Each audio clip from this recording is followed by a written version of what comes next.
Good morning and happy Monday. Today we are going to be talking about representing data again, so this will be part 2. And we've been talking about data a lot, I know. We've been talking about data so much because we didn't really get to do a whole lot of it before, obviously the year kind of got messed up for us. So we want to make sure that we revisit it enough to where you feel confident in 6th grade that you understand the forms of data that we're talking about. So we're going to give a sample problem. And the sample problem is going to be Sarah. So make sure you're writing all this down with me. Sarah recorded butterfly wing lengths of 15 butterflies. So we can assume I went to one of those butterfly gardens, somehow caught 15 butterflies and measured their wing length. And we're going to place the data on a frequency table, dot plot, bar graph, and I'll have to fit this in here, scatter plot. So we're going to show what one set of data looks like when it's on 4 different forms of representation or 4 different graphs. Alright, so with the rest of our page, let's go ahead and divide it into 4 sections. Roughly 4 sections. Doesn't have to be perfect. Okay. Oh my gosh, stop blurring out on me. Okay. Let's go to this first box here, and this will be our frequency table. And a frequency table, you can make it vertical or horizontal. We'll make it vertical. It can be tall and skinny. Looks like that usually is a title. Just something simple. Butterfly wings. Then we can put the length in inches. And we can put the frequency, which means the number of butterfly lengths that are number of butterfly wings that are that length. Okay? We're going to have 6 boxes here because we have 6 data, so that means 5 lines. 1, 2, 3, 4, 5, 6. Okay. And here's our data. So we had 1.25 inches, 1.75 inches, 2 inches, 2.25 inches, 2.5 inches, and then 2.75 inches. So if you'll notice, instead of working with fractions, we're working with decimals. Specifically, we're working with quarters of decimals. These are all quarters of decimals. They might remind you of money, right? $1.25, $1.75, $2, $2.25. They're called quarters. Those decimals are called quarters. Okay. Now let's talk about the frequency. So for 1.25, there were 3 butterflies that had that wing length. For 1.75, there were 2 butterflies. And 4. 2, 1, and 3. So with that, our frequency table is done. Doesn't need anything more. So we're going to move to the side and do a dot plot with the exact same data. A dot plot always starts with the same thing, which is a number line. And the number that we usually put on the number line is the number that you're measuring, right? So what we actually measured on the butterflies was their length, so we need the this range here, this 1.25 to 2.75. So I think we can just safely do 0, 1, 2, 3. Now here's the issue. We weren't just measuring whole numbers, right? I mean, we have decimals in here. So my data can't just be whole numbers when there's decimals present. I need to keep dividing up this data further, these number lines further. So I can split these wholes in halves by putting a little increment, a line in the middle. So now I have 0, half, 1, 1.5, 2, 2.5, 3. Okay, that helps me, right? That takes care of this number. But how am I going to do the 2.25 and the 2.75 and the other point, whatever? So what am I going to do about those? And we called them something earlier. We called them quarters because it's what happens when we split a whole into 4 parts. That's where quarter comes from, because it takes 4 quarters to make $1. So I need to split my halves in half. If I do that, look how many spaces I end up with. 1, 2, 3, 4. I've split each whole into 4 pieces, which allows me to do quarters, because now this will be 0, 0.25, 0.5, or 0.50, either or, 0.75, 1 whole. And we can keep going. We can split the halves in half. There should be 3 lines now between each whole. 3 lines and 4 sections. Okay. Now that we've done that, we can graph our data. So let's make sure we just title it again. Butterfly, wing, lengths. We can label this axis or this number line down here. It'll be length in inches. And the last thing we need to do is make sure we add some sort of key somewhere that shows each dot equals what? 1 butterfly. Alright, so to graph a dot plot, you just find this number on the number line, and then you add, and then you place, according to the key, how many dots to equal the frequency. So for 1.25, 1 and 25 hundredths, that's right here, because this is 1 whole, and we're going by quarters, so this is 1.25, and there was 3 butterflies. So 1, 2, 3. If you're starting to get what to do, you can go ahead and skip ahead of me. So go ahead and skip ahead of me, and then, or pause the video, and then unpause it to check your work. Because if you're doing it in pencil, I mean, who cares if you mess up? So try it out yourself. If you figured out what we're doing from here, go ahead and pause it and see if you can do the rest on your own, and then check it by unpausing. So we're going to skip this one because this line represents 1.5 or 1.50. It's not on our table. 1.5 was not on our data set, so we're going to skip it. It has 0 butterflies. Next is 1.75, and it had 2. 2 holes had 4. That's easy. 2 and 25 hundredths, or 2.25, had 2, and that's the next line after 2 holes, right here.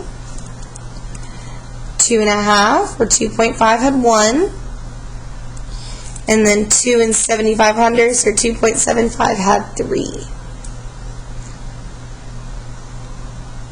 And there's our dot plot, and we're all done. So quickly moving on, we'll label it dot plot. quickly moving on. We're right here. Ignore that over here. So over here, we'll do a quick bar graph. And some of the, I wouldn't say a bar graph is great for this kind of data. It's more confusing than it is helpful. I would definitely instead use a frequency table or a dot plot, but I want to show you that it can be used, okay? A bar graph actually uses the, come back. A bar graph uses an X and a Y axis. And of course, those axes need to be labeled. You need a title for the graph. Butterfly wing length, same title we've been doing over and over again. Butterfly wing length. Generally, we're going to put the lengths down here on the side and the frequency on the y-axis.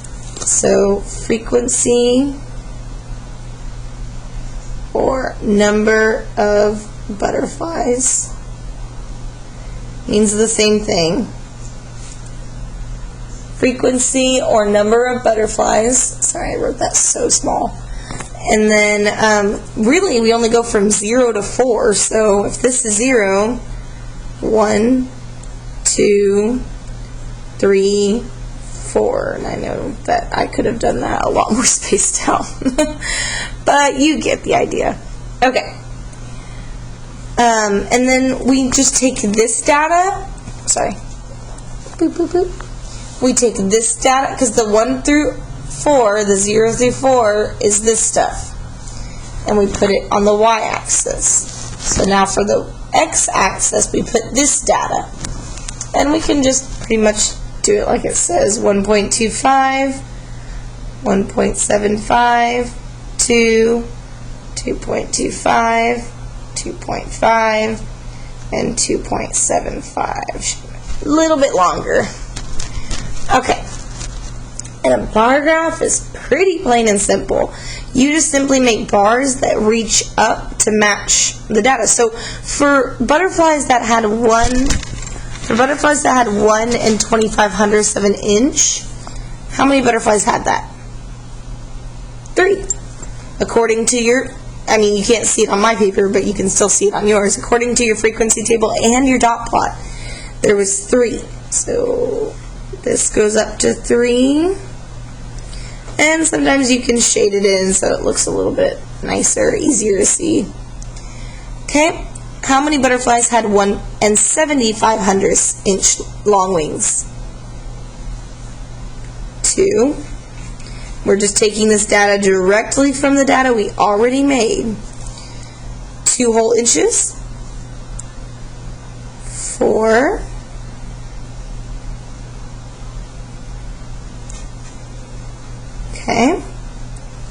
2 and 25/100ths of an inch. 2.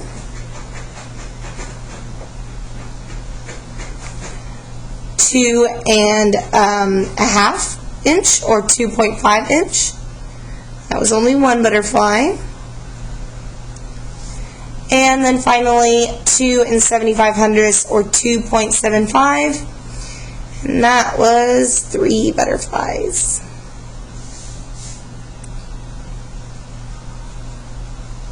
So there's our bar graph. Pretty quick, pretty fast to do. I mean, look at the time we did it in 4 minutes. And so the last one we're going to do is a scatter plot. And a scatter plot starts off a lot like a bar graph. X and Y axis, X axis, same title.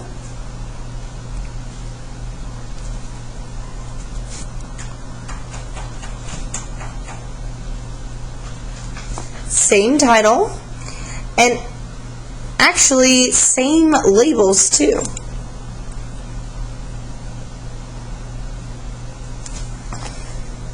Frequency, that reminds me we didn't label this. Length in inches, length in inches. You can even add wing if you want to be super specific, wing length in inches. Now, it's not going to be the same as it was here, because when you do a scatter plot, you generally keep it more like a number line instead of just labels like this. We need to keep it consistent, and we need to keep scatter plots with a number line. Let me title scatter plots here in the corner. Scatter plots. So, you might be thinking, well, how do I know how to number line it? Guys, look right above this. Didn't you already make a number line of this data? Yes, you literally just copy this number line onto this axis. All of these representations share way more in common than you think they do. So we're literally just going to copy that number line. Remember, we did the whole numbers first, then we divided them in halves, and then we divided the halves in half. To make fourths. So now each whole is divided into fourths. And so that covers us on our x-axis. So you might be thinking, what do I do for the y-axis? Well, just look on to the left side. You're going to do exactly what was over here. You notice how the title was the same, frequency or number of butterfly wings? Come back. Stop unfocusing. Okay, it's the same thing. So just a 1, we like to keep it all spaced out, right, so it's not so like cramped in.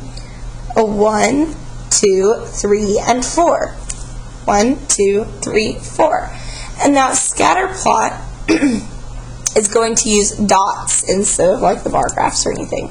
So we didn't have any data from 0 to 1, so there's no dots for those ones for the x-axis. But once you get to 1 1/4 or 1.25, how many birds had how many butterflies had a wing length of 1.25? 3, right? 1, 2, 3. So that's where our first dot goes. How many butterflies had a wing length of 1.5? Trick question, it was 0.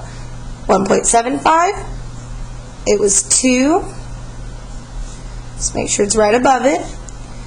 2 whole inches. That was our highest data. It was 4.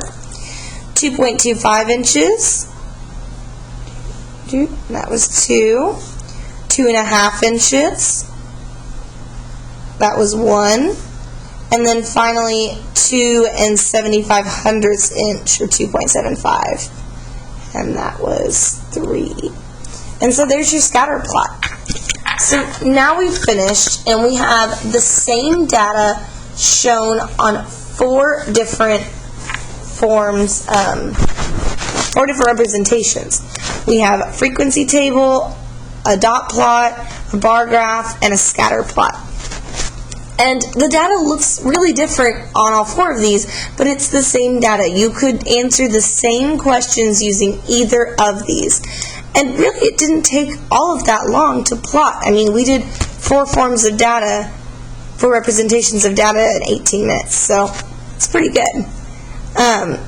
Just know that some data is better suited for some representations than others. Specifically this data, because we have repeating data is what it's called. It's data that gets repeated. I would recommend sticking with a frequency table or a dot plot. Bar graphs and scatter plots aren't necessarily as clear to read.